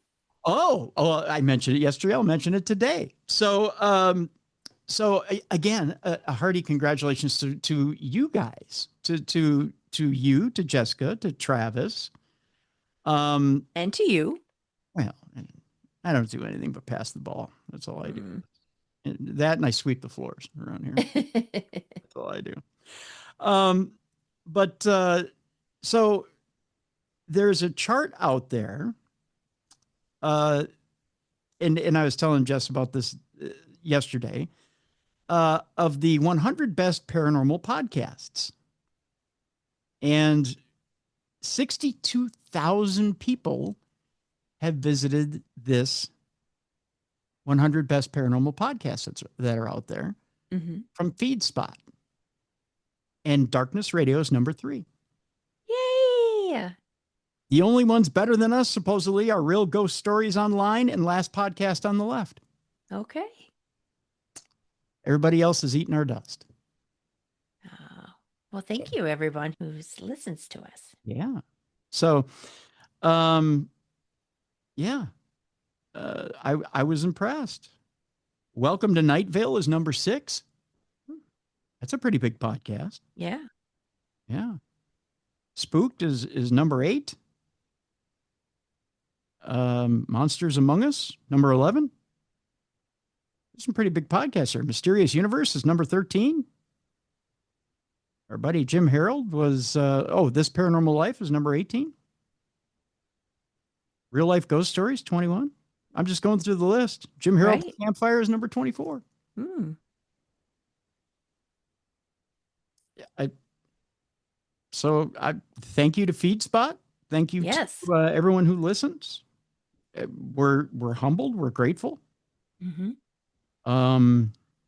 That's all I can say about that. But thank you. Yes, very cool. Love it.